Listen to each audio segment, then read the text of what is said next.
Hey guys, welcome back to my YouTube channel.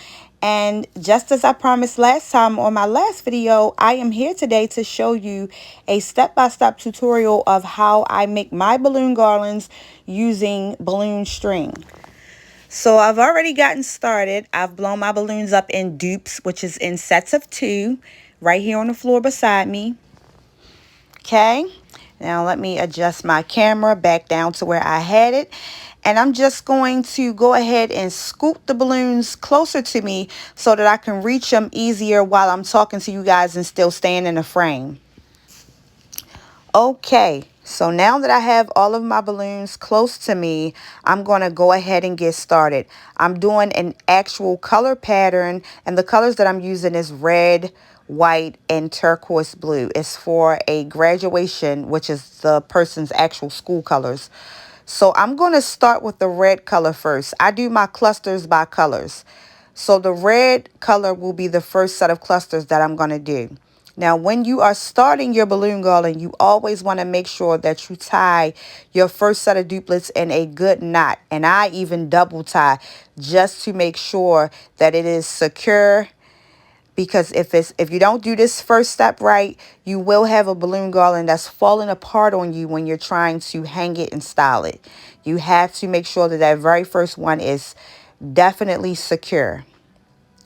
Then you're going to move on to your second set of duplets, and you're going to place it right in the in-between of the last set, or the first set rather, that you just tied on there. You're going to give it a couple turns, a couple twists to make sure it's around the neck good. Good, but not super tight. You don't want to make it super tight because you can cause too much tension on the neck of your balloon, and this will cause your balloon to pop while you're trying to put your garland together. And you don't want that because you've already done all the hard work of blowing up all these balloons. Every time you add a duplet, you're going to go in between the last set that you added.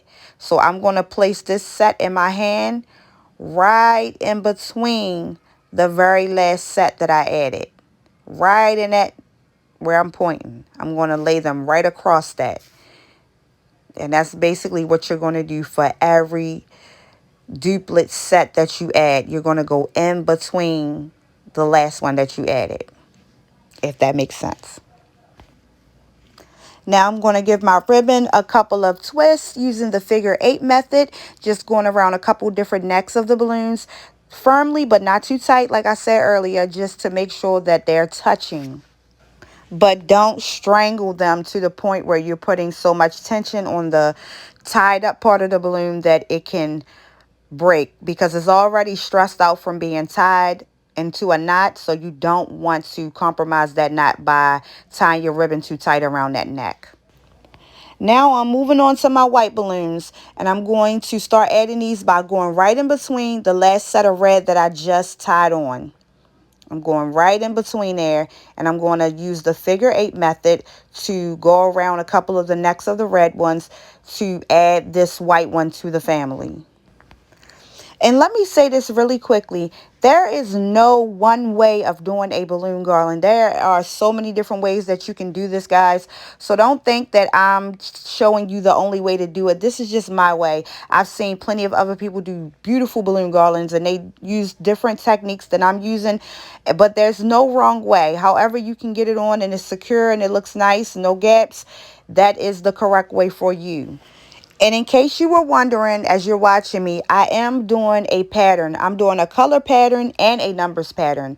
The pattern that I'm using is 4 sets of red, 3 sets of white, 4 sets of turquoise, 3 sets of white. And then I repeat it. 4 sets of red, 3 sets of white, 4 sets of turquoise, 3 sets of white.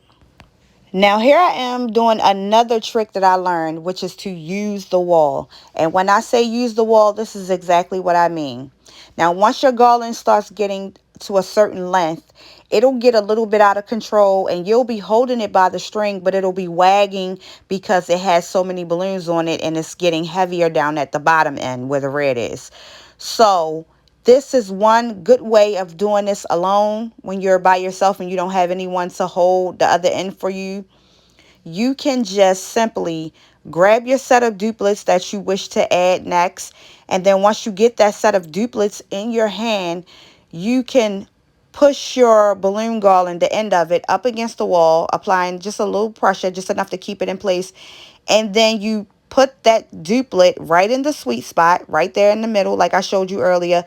And you just start wrapping it. Your pressure that you're using on the wall is going to keep it in place while you do your wrapping, and will keep you from feeling like you are chasing the garland around just to get the balloons attached to it. I have even seen a person on YouTube take a command hook and tie a 260 balloon around that command hook, attach the end of their garland to it, and they did the whole garland while it was connected to the wall, which was a genius idea to me. So if that works for you, maybe that's something you might want to try out as well. Now that I'm done with my garland and I feel that it's long enough for me, I cut the string. But before cutting the string, I actually wrap it around a couple different balloons to make sure it's nice and secure. Then I cut it. And after it's cut, then I go through with the tinier balloons that I call fillers. And I basically fill in the gaps to give it a more clustered look.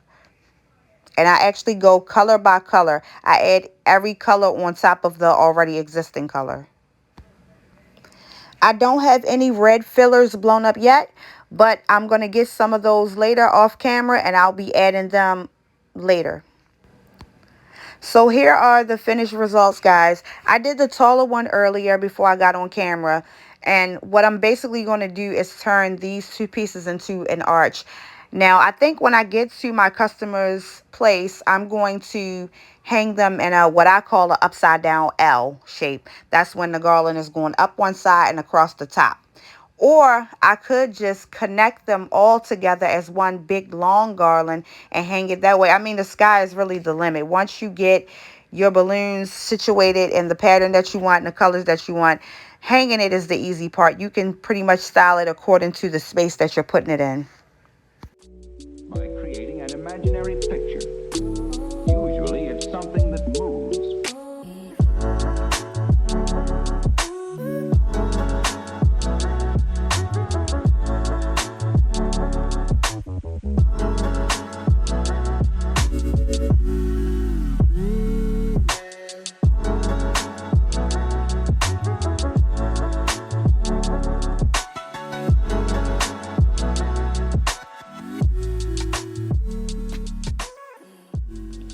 So now I'm here at my customer's house, and I've put together those balloons that you watched me make earlier in the video into the form of an arch.